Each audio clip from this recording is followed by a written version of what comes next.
جی جی شاہ جی۔ ملک صاحب، گزشتہ روز ڈاکٹر آصف محمود جا جو فیڈرل ٹیکس آفس مین ہیں، ان کی ایڈوائزری کمیٹی کا اجلاس ہوا، جس میں ملک کے نامور صنعت کاروں، تاجروں اور وکلاء نے جو انکم ٹیکس کے ساتھ تعلق رکھتے ہیں انہوں نے شرکت کی اور بڑی اچھی اچھی تجاویز دیں۔ آپ بھی اس میٹنگ میں شریک تھے۔ آپ ہمیں بتائیے کہ ڈاکٹر آصف محمود جا نے جو خطاب کیا ہے اس سے ہمیں تاجروں کو، صنعت کاروں کو کیا فائدہ ہوگا، اور ان کی تجاویز جو لوگوں نے دی ہیں اس سے ہمیں کیا ملے شاہ گا؟ جی، پہلی بات تو یہ ہے کہ آصف صاحب جو ہیں وہ بڑے کائنڈ ہارٹیڈ ہیں، بہت ساری این جی اوز کو وہ ہیڈ بھی کرتے ہیں، اور ان کا بہت کام ہے ایسے علاقوں میں جہاں پہ عام آدمی کی اپروچ نہیں ہے۔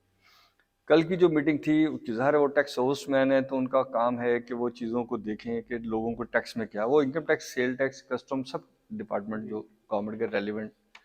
ان کی میٹنگ تھی ٹیکنیکلی۔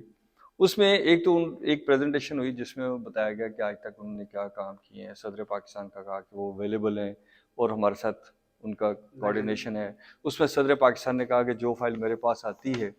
اس کو میں رات کو کلیئر کر کے ہی سوتا ہوں، تو یہ بھی ایک اچھا جیسچر تھا، لوگوں کے لیے میسی تھا۔ پھر بہت سارے ڈپارٹمنٹوں کے جو آفیسرز ہیں ان کے بارے میں شیٹ پیش ہوئی، جس میں کاشف انور صاحب ہمارے لارڈ چیمبر کے پریزیڈنٹ ہیں، انہوں نے بھی کہا کہ بعض کا ڈپارٹمنٹ لکھ دیتا ہے کہ یہ ٹیکس اوبسمین کی جوریڈکشن میں نہیں ہے، تو کوئی ایسا ڈیسک ہونا چاہیے جو وہ چیزوں کو وہاں سے مانیٹر کر کے بتا دے کہ جی یہ ان کی جوریڈکشن میں ہے کہ نہیں ہے، بجائے اس کا ٹائم ویسٹ ہو جائے۔ دوسری طرف یہ تھا کہ جو ہمارے ہم نے بھی لکھ کے ریٹرن پرپوزل دی تھی، ہماری 3-4 چیزیں تھیں جس میں ہم نے ایک چیز یہ کہی کہ اگر آپ مجھے ایگزمپشن جو ہے وہ اپلائی نہیں کرنی چاہیے،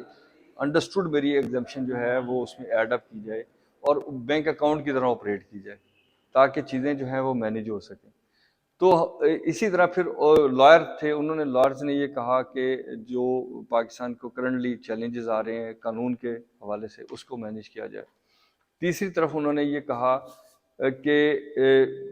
ہمیں سب سے پہلے دیکھنا یہ ہے کہ پاکستان میں اس وقت معاشی حالات کیا ہیں اور اس کے اندر گیپس کیا ہیں۔ جیسے کہ ہم نے بھی پوائنٹ آؤٹ کیا کہ اس وقت اگر آپ نے امپورٹ بند کی ہوئی ہے تو امپورٹ بند ہونے کی وجہ سے میرے پاس ایک مٹیریل ہے لیکن 3 مٹیریل نہیں ہے،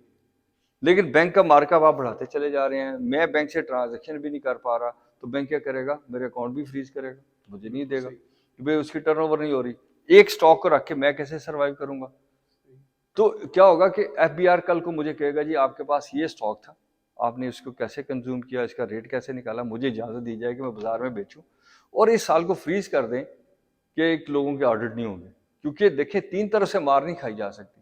ایک آپ نے امپورٹ روکی ہوئی ہے، دوسری طرف آپ مارک اپ بڑھاتے چلے جا رہے ہیں، پروڈکٹ ایک شارٹ ہے،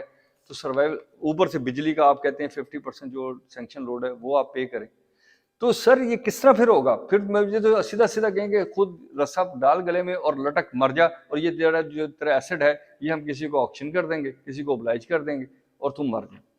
انڈسٹری کو اس طرح نہیں ہو سکتا سر، انڈسٹری کو ایک اسٹریٹ وے طریقے سے چلانا پڑے گا اور دیکھنا پڑے گا کہ کیا کیا گیپس ہیں، اور گورنمنٹ کے اپنے فیلئر کی وجہ سے انڈسٹریلسٹ کو نقصان نہ ہو، اس کا جو مائنڈ ہے اس کو ہمیں گرو کروانا ہے اور چاہنا ہے کہ وہ دنیا کے ساتھ کمپٹیٹیو اکانومی لے کے چل سکے۔ تو آصف صاحب نے جو یہ